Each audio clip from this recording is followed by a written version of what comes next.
So we are to find electric intensity at the center of a square, right, shown here by point P. So we have distributed 4 charges at the corner of the square. Our first charge is Q1, Q2, then Q3 and Q4. And each charge has electric intensity which is same in the magnitude. Why? Because the formula of electric intensity is E kq by r square, where k is obviously our constant having a value of 9 into 10 power 9. Q is given in the question 11.9 nanocoulomb, and r, which is equidistance, right? The point is equidistant from each and every charge, so r would also be same. Now to find r, we would have to apply Pythagoras theorem on this side of the figure, right? If you notice that it is forming a right angle triangle like this, something like this. This side is 5.4 centimeter, 5.4 centimeter, and this is our, let it be L, and notice that L is equals to R divided by 2. It is equals to twice of R. L divided by 2 would be equals to R. So applying Pythagoras theorem without wasting time, I am converting 5.4 centimeter into meter. So it would be 5.4 10 power minus 2 whole square plus 5.4 10 power minus 2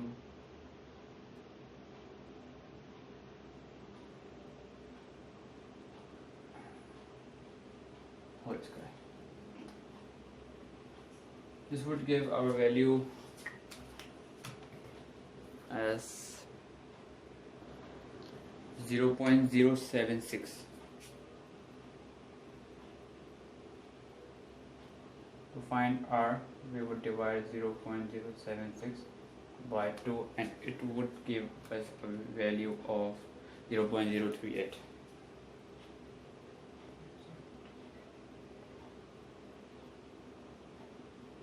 Okay, it is 0.038 meters. Now, as the electric intensity of each charge is same, and we are not considering the sign here because electric intensity is a vector quantity, so we don't have to deal with signs here. E1 would be equals to E2 equals to E3 equals to E4 kq by r square, right? The value of k is, and charge is 11.9 10 to the power 9. The value of r is 0.038 the whole square. Now I will be right back after calculating this value.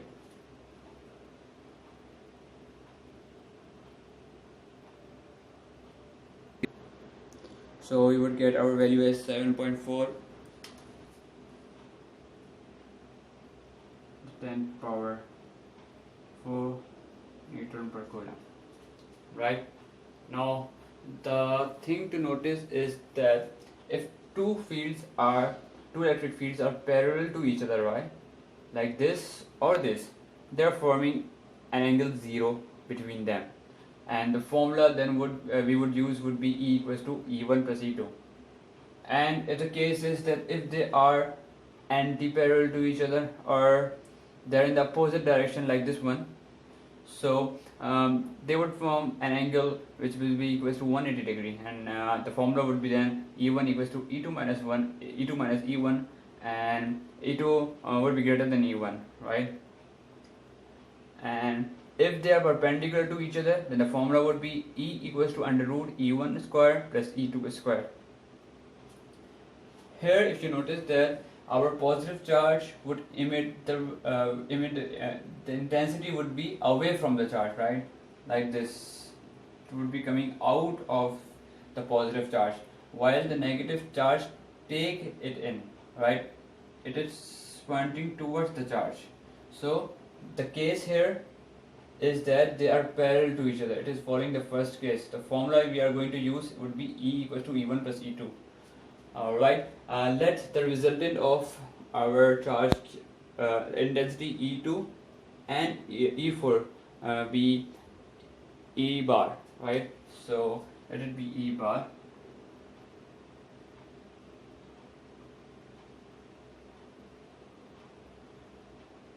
Then it would be, we can simply write it by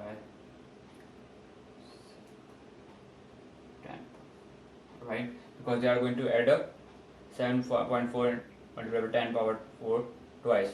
So the value would be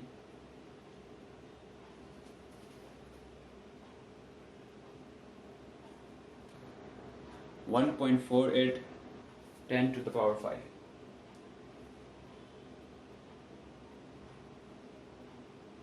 Right? And similarly for the charge Q1 and Q2, we have the same case. So as the magnitudes are the same, so let the resultant of charge, the intensity due to the charge Q1 and the intensity due to the charge Q3 be E double bar, and E double bar would be equals to the E bar equals to 1.48 10 to the power 5. Now the figure that would be reduced to something that will have intensities like this. Now here this is E bar and here it is E double bar. So they are now perpendicular to each other.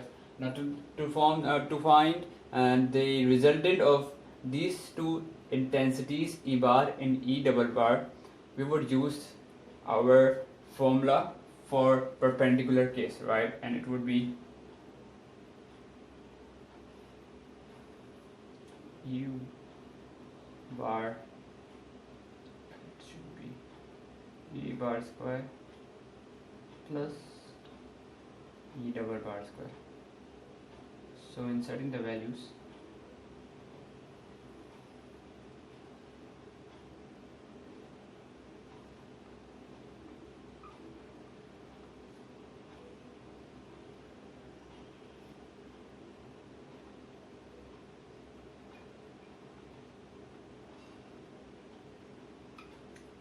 our answer would be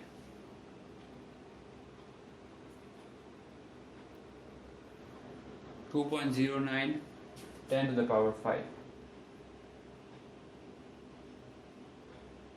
Newton per Coulomb.